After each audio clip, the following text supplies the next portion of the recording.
Hello guys, welcome back to What If Civilization Started Over. In the last episode, we saw these guys turn communist and having to release two countries. We saw a fascist country being created over here, with Mexico kind of funding it. And we saw this country having a civil war and then actually getting nuked by the Russians/Texans. And Texas also got this major city/port. And so anyways, we're gonna head straight into the video. Hope you guys enjoy, and yeah.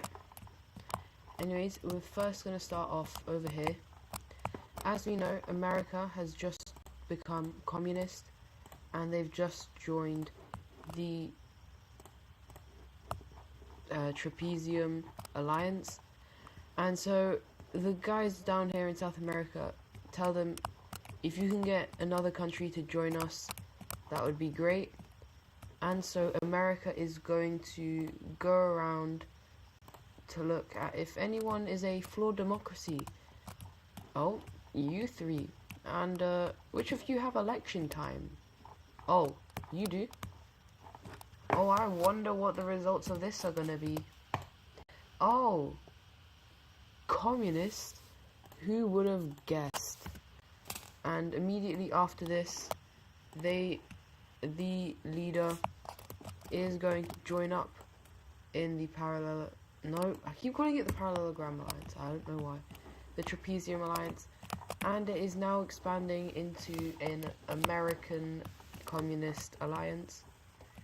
As we know, there's also the Triangle, which is the Asian Communist Alliance.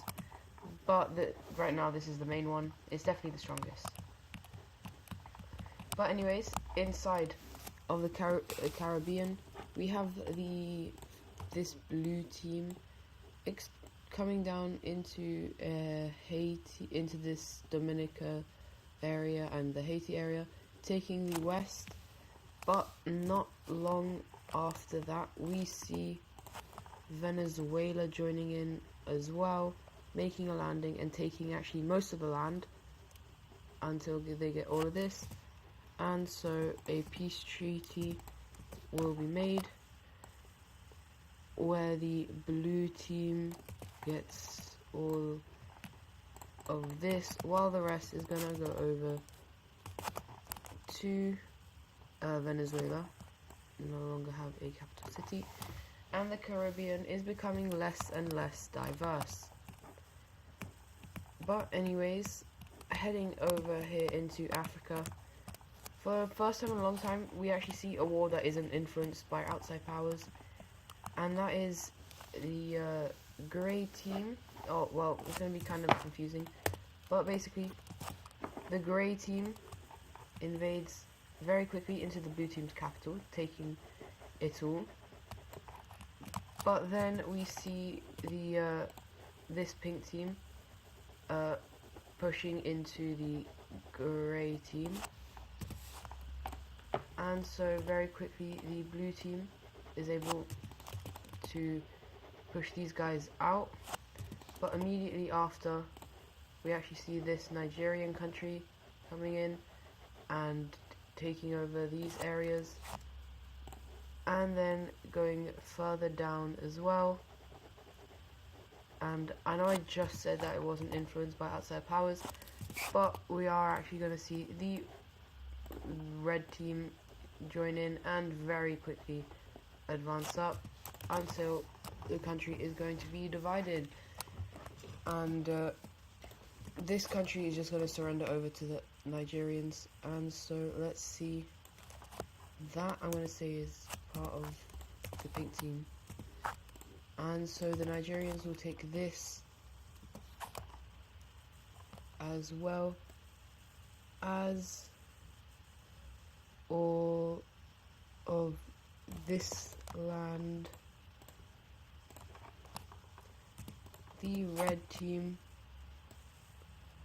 will take all of this land. They get quite a bit because of them threatening that they might just obliterate the country with the nukes that they have. And obviously the rest of this will go over to the pink team, Now these guys do still exist, but on this tiny island. And so yeah, I think this is our second micronation. I don't know, I can't remember. Oh wait, no, it's actually, I think it's like our first micronation. But anyways, with new land, there is always the very bad stuff of the red team. So once again, and this happens almost immediately, all of this is turned to blue, and yeah, so that's just not good. And the world is really starting to absolutely hate this red team right here. Why on earth are they doing stuff like this? And we actually see another country joining in on the, or a couple of countries joining in on the Diamond Alliance, just because of their hate for that country.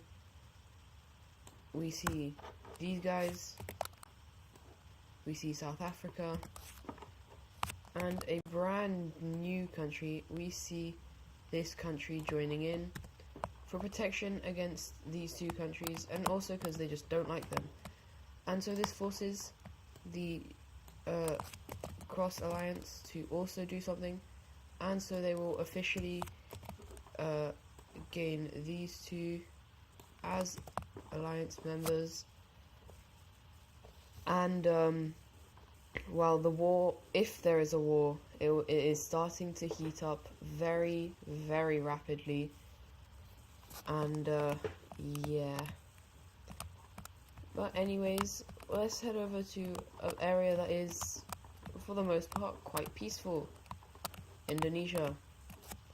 Well, this country, they just kind of collapse. And so we're going to see a couple of new countries being formed. We're going to see basically Brunei being formed, but a lot bigger, as well as a country over here. We're going to see a green country, and the final country will be this kind of blue country over here. And now for the capitals. I don't even think there will be, oh, nearly enough major cities. And there and there. And once again, there's more drama inside of Indonesia. And as you can see in this area, there's quite a lot of different sovereign nations. They're all quite, these, especially in this island and the Philippines, the countries are very small. And speaking of the Philippines, for the first time, we're gonna have a war, and that is this red team is gonna get invaded by the green team. And very quickly, if we look at the capital cities, oh, they're on that island. Well, the green team just took it, and they are actually just going to take the rest of it. And now the green team is grown, or has grown by a small amount, and that's one less country in the Philippines. Now we're actually going to head over to this Chinese area, and well, as we know, they have nukes, but they're not going to use them just yet. But one country will actually be expanding, and that is the brown team.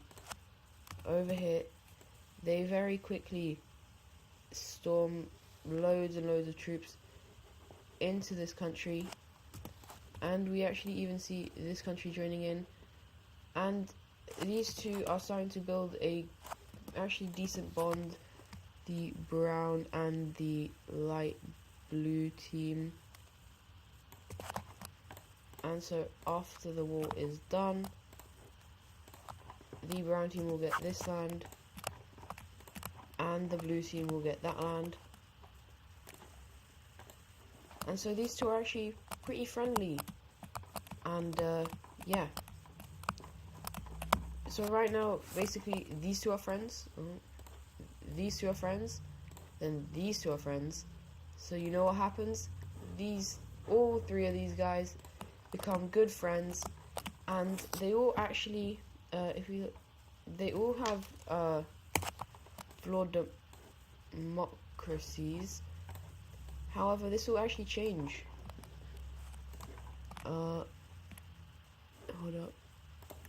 However, not as you expect, as these guys actually... Oh, is that a colour that we've seen before? No. It is their own kind of government type, I guess. It's focused on the people, so it is kind of a left wing. So if you have the line, this is the middle, this is communism, this is fascism, then they're kind of like here. They're very people focused, however, they are not communist, and they are run by the people. And yeah, there is no like dictator, which is unlike the other communist countries. They can have like a dictator who rules it all. But anyways, away from the ideology, we actually have a very, very, very important thing happening. A large blue rebellion is going to occur inside of both the Russians as well as the red team. And so obviously the red team is going to come in very quickly, destroying these guys. We also see the Russians doing the same. And yeah, they're just going to get rid of these guys. And wait, Russia, that's not your land. And the red team troops that are over here are like, bro, you're not in our land. You're in our land. It's not yours. And so very quickly, they just shoot them down. This then takes quite a while, but it takes a while, and it gets to the capital. And the government is like, what? They attacked us. And now there is going to be a very long, it's going to be quite a large kind of debate within the Russian country. And after some time, they have decided that they will attack the they will kind of answer to the red team. And so immediately, if we see how many well, we can see that they have 78 nukes. And so they start sending in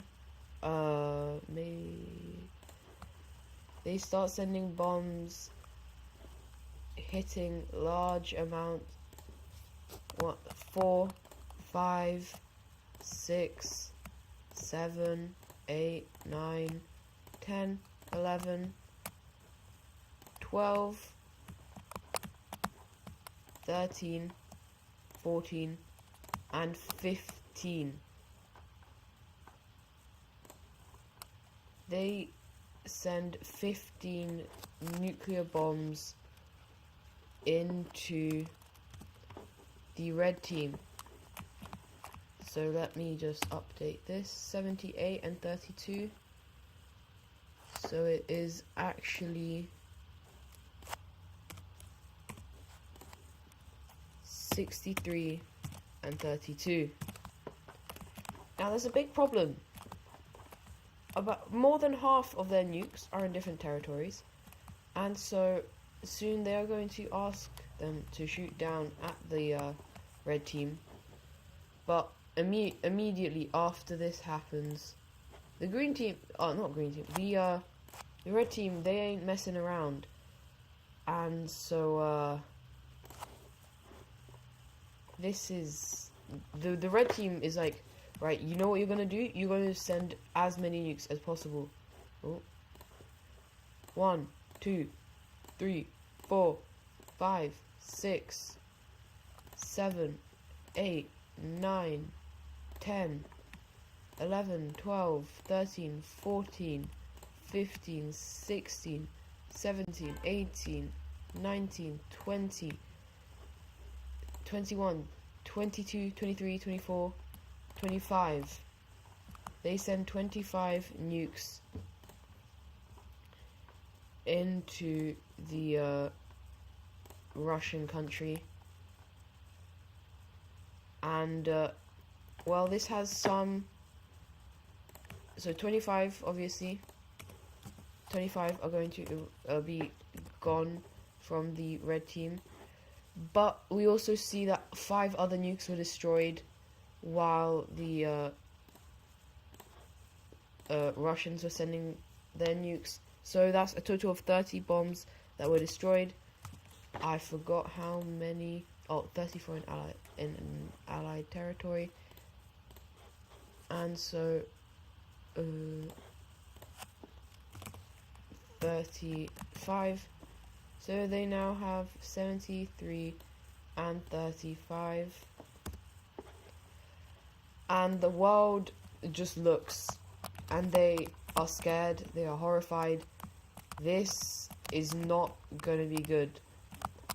And this is when Russia and the red team force all their allies to start, or tell all their allies to start bombing and to start kind of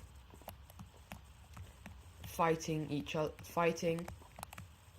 and so yeah. However, I'm gonna end the episode here, and we will continue it in the next one. World War III has just begun. So don't forget to like and subscribe, and yeah, goodbye.